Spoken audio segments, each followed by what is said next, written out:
Bismillahirrahmanirrahim. Saya akan membacakan buku Ihya Ulumuddin karya Imam Al-Ghazali yang diterjemahkan oleh Profesor Teuku Haji Ismail Yaakob SHMA, cetakan tahun 1992. Buku ini merupakan buku jilid kedua dan akan saya bacakan mulai halaman 103 yang berjudul Kitab Adab Tilawah Al-Quran. Bismillahirrahmanirrahim. Segala puji bagi Allah yang telah menganugerahkan kenikmatan kepada segala hambanya dengan nabinya Sallallahu Alaihi Wasallam yang diutuskan dan kitabnya yang diturunkan yang tak datang kepadanya batil dari pihaknya dan dari pihak makhluknya, turun dari yang maha bijaksana dan maha terpuji, sehingga meluaslah kepada ahli pikir jalan ibadat dengan apa yang di dalamnya dari segala cerita dan berita. Dan teranglah dengan dia jalan bagi perjalanan yang benar dan lurus dengan apa yang diuraikan di dalamnya dari hukum-hukum. Dan kitab itu memisahkan antara halal dan haram. Maka dia adalah terang benderang dan nur. Dengan dia terlepas dari tipuan dan padanya obat untuk apa yang di dalam dada. Barang siapa menyalahinya dari orang-orang yang kasar, niscaya dibinasakan oleh Allah. Dan barang siapa menuntut ilmu pada lainnya, niscaya disesatkan oleh Allah. Al-Quran itulah tali Allah yang kokoh dan nurnya yang nyata. Talinya yang kuat dan perpegangan yang sempurna. Dia itu meliputi dengan yang sedikit dan yang banyak, yang kecil dan yang besar. Tidak akan habis-habis keajaibannya. Tidak akan berkesudahan keganjilannya. Tidak diliputi oleh pembatasan dengan segala faedahnya pada ahli ilmu pengetahuan. Dan ia tidak diburukan oleh banyak ulangan pada ahli tilawah. Al-Quranlah yang memberi petunjuk akan orang-orang dahulu dan orang-orang kemudian. Dan tatkala Al-Quran itu didengar oleh jin, lalu senantiasalah mereka menoleh pada kaumnya memberi peringatan. Maka berkatalah mereka, Inna sami'na Qur'anan ajaban yahdi ila rusdi fa'ammanna bihi walan musyrika birabbina ahada. Artinya, sesungguhnya kami telah mendengar Al-Quran yang menakjubkan, memberi petunjuk kepada kebenaran, lalu kami beriman dengan dia dan tidak kami persekutukan Tuhan kami dengan seseorang. Surat Al-Jin ayat 1-2. Maka tiap-tiap orang yang beriman padanya niscaya memperoleh taufik, dan barang siapa berkata-kata dengan Al-Quran, maka benarlah dia. Dan barang siapa berpegang teguh dengan Al-Quran, maka ia memperoleh petunjuk.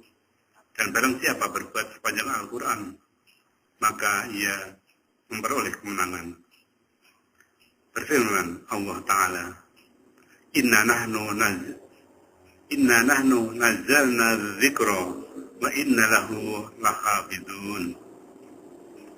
Artinya, sesungguhnya kami menurunkan peringatan Al-Quran itu, dan sesungguhnya kami penjaganya. Surat Al-Hijr ayat 9. Sebagian dari sebab-sebab penjagaannya, penghafalannya di dalam hati dan mashaf ialah berkekalan membacanya dan rajin mempelajarinya, serta melaksanakan adab-adab dan syarat-syaratnya dan menjaga apa yang di dalamnya dari segala amalan batin dan adab zahir.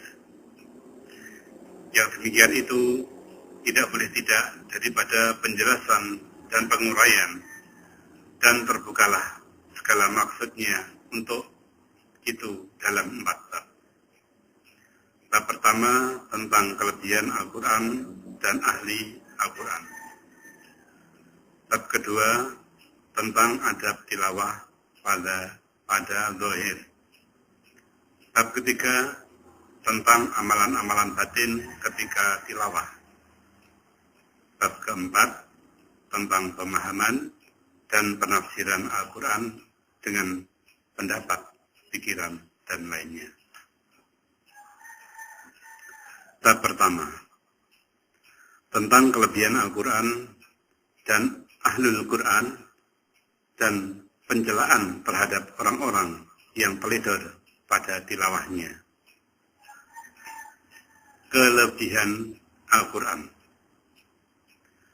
Bersabda Nabi Shallallahu Alaihi Wasallam, barang siapa membaca Al-Quran, kemudian ia melihat bahwa ada seseorang yang diberikan lebih utama daripada yang diberikan padanya, maka sesungguhnya ia telah mengecilkan apa yang diagungkan oleh Allah Ta'ala. Dirawikan oleh At-Tabarani dari Abdullah bin Umar. Bersabda Nabi Shallallahu Alaihi Wasallam, tiadalah di antara yang memberi syafaat yang lebih utama kedudukannya pada Allah Ta'ala daripada Al-Quran. Tidak Nabi, tidak malaikat, dan tidak lainnya. Bersabda Nabi SAW, kalau adalah Al-Quran itu dalam kulit yang tidak disama, niscaya dia tidak disentuhkan api. Bersabda Nabi SAW, yang terutama ibadah umatku ialah tilawah Al-Quran. Sabda yang lain, sesungguhnya Allah Azza wa Jalla membaca surat Toha dan surat Yasin sebelum ia menjadikan makhluk 1000 tahun. Maka tatkala para malaikat mendengar Al-Quran, lalu mengatakan, berbahagialah umat yang diturunkan ini kepada mereka. Berbahagialah hati yang menghafalkan ini. Berbahagialah lidah yang menuturkan dengan ini. Bersabda Nabi SAW, yang terbaik kamu ialah barang siapa yang mempelajari Al-Quran dan mengajarkannya. Bersabda Nabi SAW, berfirman Allah yang Maha Suci dan Maha Tinggi, barang siapa menggunakan waktunya untuk membaca Al-Quran daripada berdoa dan meminta kepadaku, niscaya aku berikan kepadanya pahala yang lebih utama bagi orang-orang yang syukur. Bersabda Nabi Shallallahu Alaihi Wasallam, 3 golongan pada hari kiamat di atas bukit kecil dari keturi hitam. Tiada menyusahkan mereka oleh kegundahan dan tiada menimpa akan mereka oleh hisab amalan, sehingga diselesaikan apa yang diantara manusia. Orang yang membaca Al-Quran karena mengharap wajah Allah Azza wa Jalla, dan orang yang mengimami suatu kaum dan kaum itu suka padanya. Bersabda Nabi SAW, Ahlul Quran ialah Ahlullah dan orang-orang yang dikhususkan olehnya. Bersabda Nabi SAW, bahwa hati itu berkarat seperti berkaratnya besi. Lalu orang bertanya, wahai Rasulullah, bagaimanakah membersihkannya? Maka menjawab Nabi SAW, membaca Al-Quran dan mengingati mati. Bersabda Nabi SAW, lebih bersangatlah perhatian Allah pada pembaca Al-Quran daripada orang-orang yang mempunyai penyanyi kepada penyanyinya. Menurut Asar, di antara lain, berkata Abu Umamah Al-Bahili, bacalah Al-Quran dan janganlah tertipu kamu oleh mazhab-mazhab yang bergantungan ini. Sesungguhnya Allah Ta'ala tiada menghazabkan hati yang menjadi karung Al-Quran. Berkata Ibnu Mas'ud, apabila kamu menghendaki ilmu pengetahuan, maka bacalah Al-Quran. Sesungguhnya dalam Al-Quran itu ilmu orang-orang dahulu dan orang-orang kemudian. Berkata Ibnu Mas'ud pula, bacalah Al-Quran, sesungguhnya kamu diberikan pahala pada tiap-tiap huruf daripadanya 10 kebaikan. Sesungguhnya aku tiada mengatakan satu huruf itu alif lam mim, tetapi alif satu huruf, lam satu huruf, dan mim satu huruf. Berkata Ibnu Mas'ud pula, tidaklah bertanya seseorang kamu tentang dirinya, melainkan tentang Al-Quran. Kalau ia mencintai dan menakjubkannya akan Al-Quran, maka dia mencintai akan Allah SWT dan Rasulnya Shallallahu Alaihi Wasallam. Kalau ia memarahi akan Al-Quran, maka dia itu memarahi akan Allah SWT dan Rasulnya. Berkata Amr bin Al-As, tiap-tiap ayat dalam Al-Quran adalah suatu derajat dalam surga dan satu lampu dalam rumahmu. Berkata Amr bin Al-As pula, barang siapa membaca Al-Quran, niscaya masuklah kenabian atau nubuwah di antara kedua lambungnya.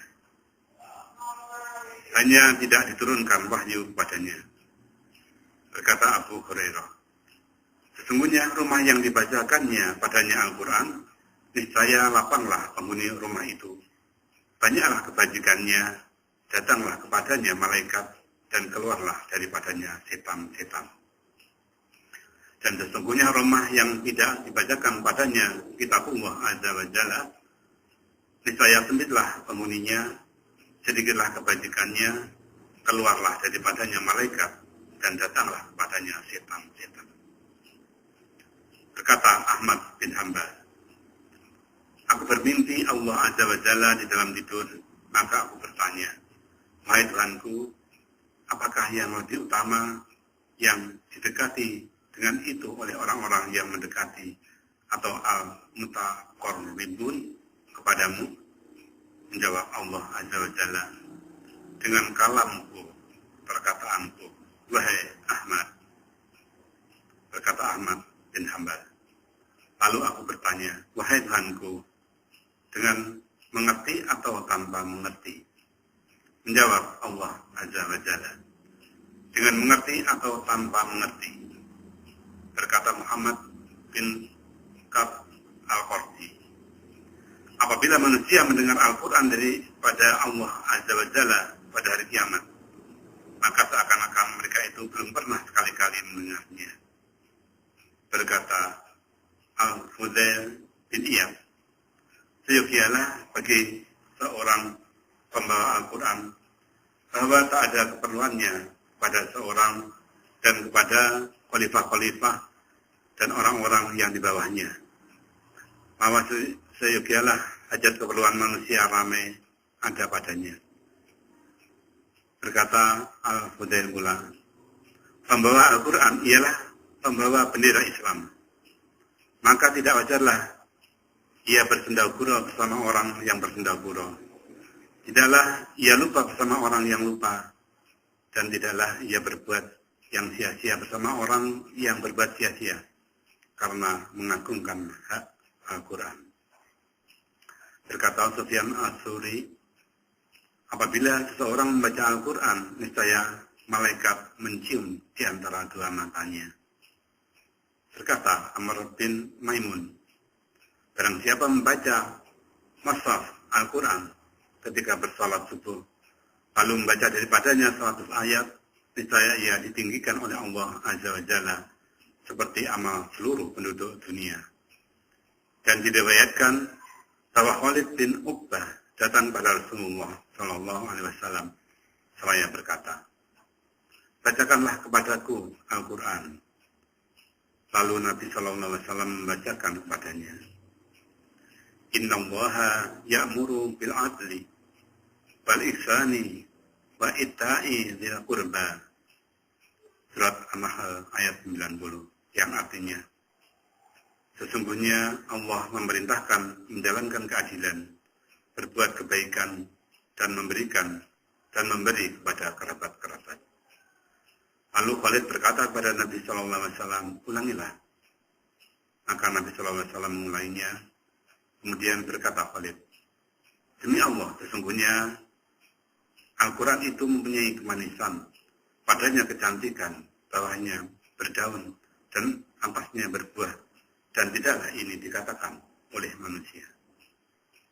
Diriwayatkan dari Al-Bayhaqi dari Ibnu Abbas. Berkata Al-Hasan, demi Allah, tidaklah selain dari Al-Quran yang kaya, dan tidaklah sesudahnya yang di atas. Berkata Al-Quran, barang siapa membaca akhir surat Al-Hasr ketika pagi hari, kemudian ia meninggal pada hari itu, niscaya dicapkan baginya dengan cap orang-orang syahid.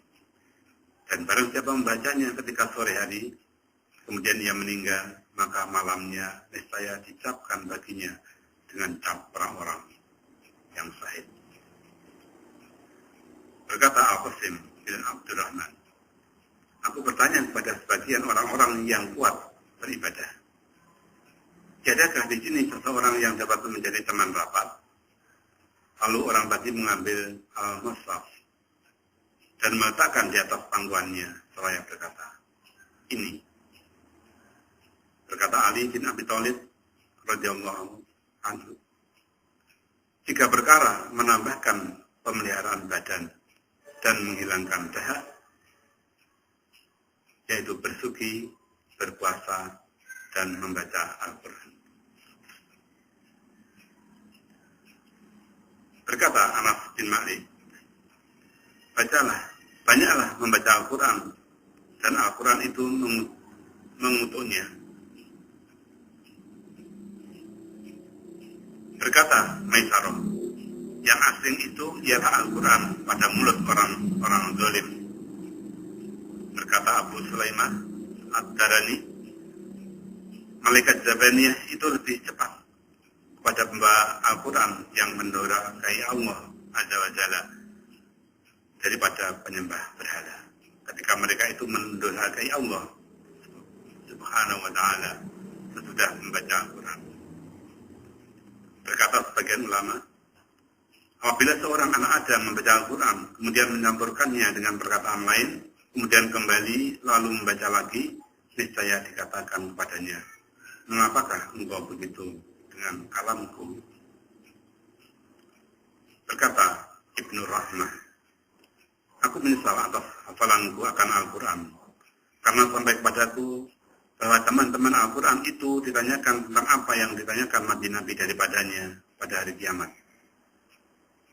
Berkata Ibnu Mas'ud, yogialah bagi seseorang pembawa Al-Quran mengenal dengan malamnya apabila manusia itu tidur, dan mengenal dengan siangnya ketika manusia itu berlebih-lebih.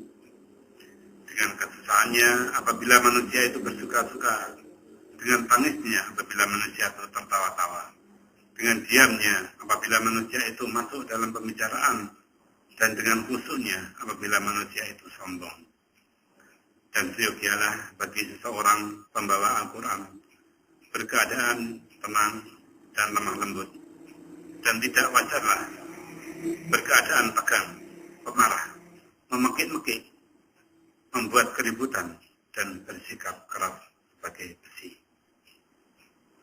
Bersabda Nabi Shallallahu Alaihi Wasallam, kebanyakan yang menjadi munafik dari umat ini ialah fuqra'nya atau para ahli bacaan Al-Quran.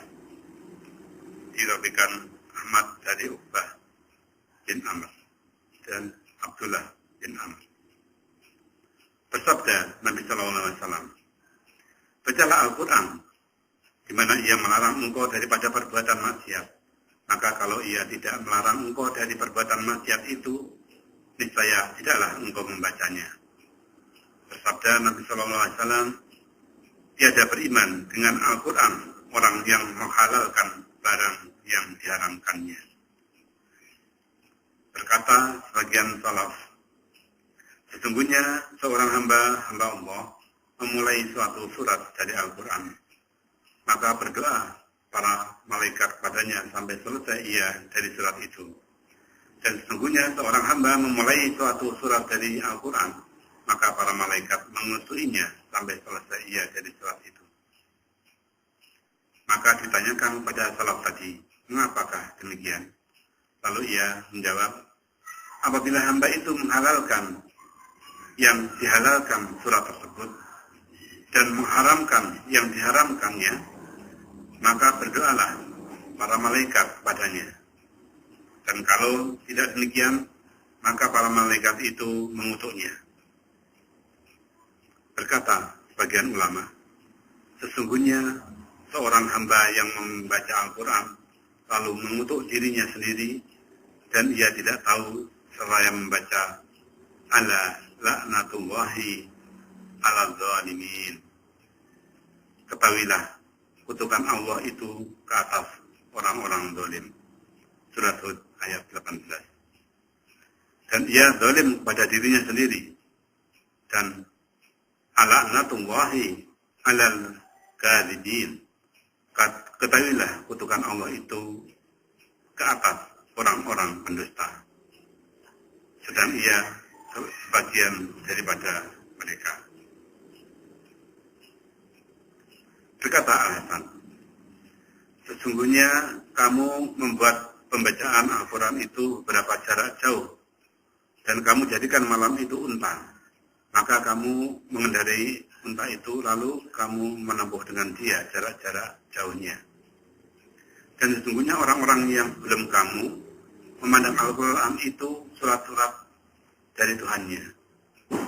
Maka mereka memahamkannya pada malam dan melaksanakannya pada waktu siang. Berkata Ibnu Mas'ud, diturunkan Al-Quran kepada mereka supaya diamalkannya. Lalu mereka membuat pelajaran amalan. Sesungguhnya seseorang daripada kamu hendaklah membaca Al-Quran dari permulaan Fatihah sampai kepada kesudahannya Fatimah. Apa yang dihilangkan daripadanya sesuatu huruf, sesungguhnya ia telah menghilangkan amalan dengan huruf itu. Pada hadis yang diriwayatkan oleh Ibnu Umar dan hadis yang diriwayatkan oleh Junnub tersebut, sesungguhnya kami telah hidup pada masa yang panjang dan seorang dari kami memberikan iman sebelum Al-Quran. Maka diturunkan suatu surat kepada Muhammad SAW, lalu dipelajarinya yang halal, yang haram, yang menyuruh dan yang melarang, serta apa yang wajarnya dia berdiri padanya dari surat itu. Kemudian sesungguhnya aku melihat beberapa orang yang diberikan Al-Quran pada salah seorang daripada mereka belum iman.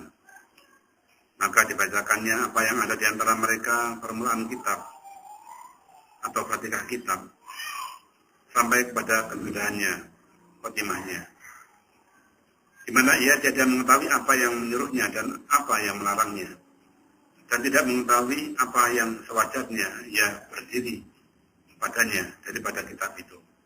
Yang dihamburkannya, yang dibacanya itu seperti menghamburkan kurma busuk.